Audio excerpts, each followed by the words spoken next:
दोस्तों, आज हम बात करने जा रहे हैं उत्तराखंड की अनुसूचित जनजातियाँ यानी कि एसटी जनजातियाँ हमारी उत्तराखंड में कौन कौन सी हैं।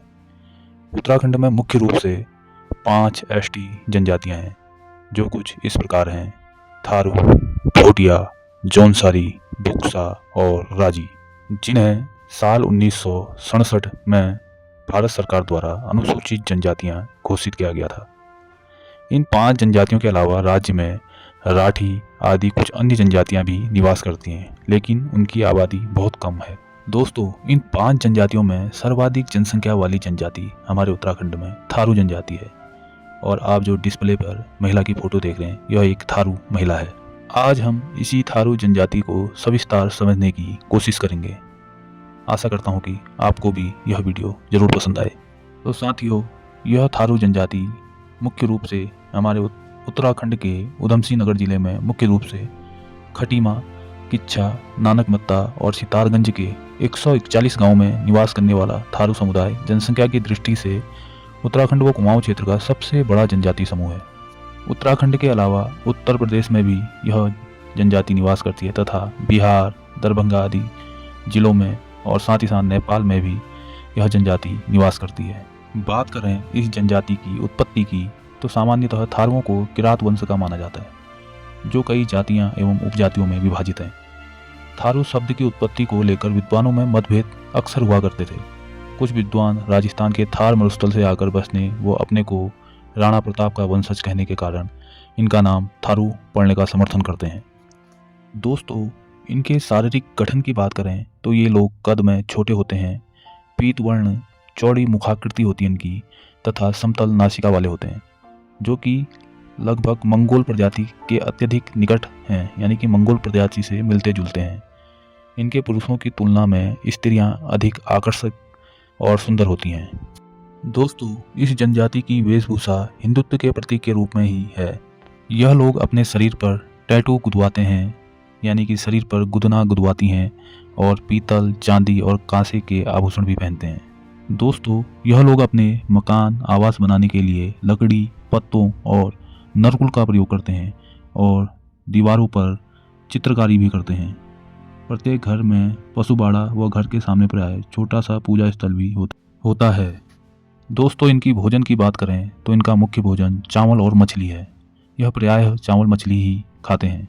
मछली और चावल के अलावा ये दाल, दूध, दही, मांस एवं अंडों का भी प्रयोग करते हैं। तंबाकू व मदिरा इनका मुख्य पेय है।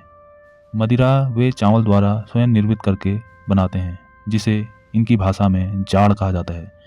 यानी थारू जनजाति मदिरा को जाड़ नाम से संबोधित करती हैं।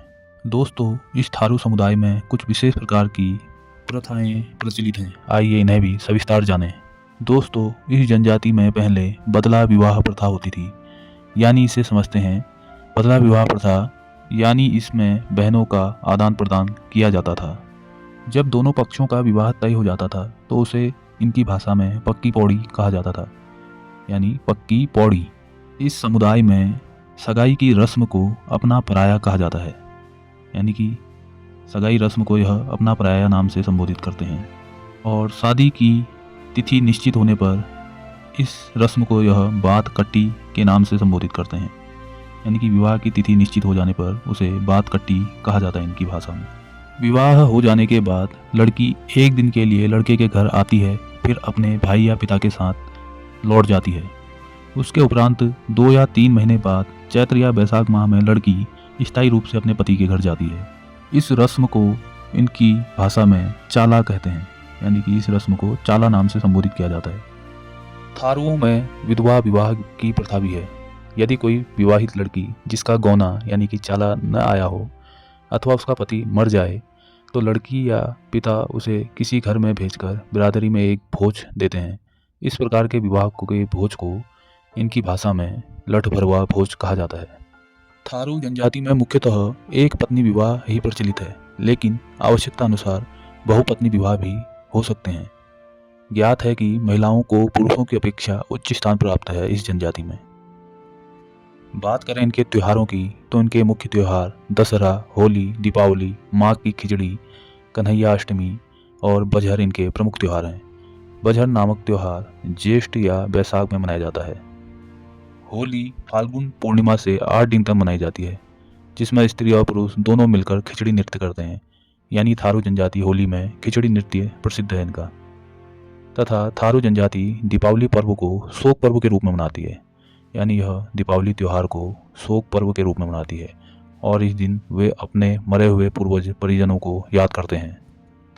दोस्तों, इस थारू जनजाति की अर्थव्यवस्था का मुख्य साधन खेती तथा पशुपालन है। साथ ही साथ यह मुख्य रूप से धान की खेती करते हैं। थारू जनजाति हिंदू धर्म को मानते हैं। इस धर्म में इनके मुख्य देवता पछावन, खड़गाभूत, काली नगराई देवी, भूमिया बड़ा बाबा, कारोदेव, राकत, कलवा सहित अनेक देवी देवताओं, भूत प्रेतों तथा अनेक पूर्वजों की पूजा करते हैं। कुछ देवताओं को ये बकरा, मुर्गा, सूअर व शराब आदि भी चढ़ाते हैं। तो दोस्तों, यह थी उत्तराखंड की अनुसूचित जनजातियों में सर्वाधिक जनसंख्या वाली जनजाति थारू जनजाति।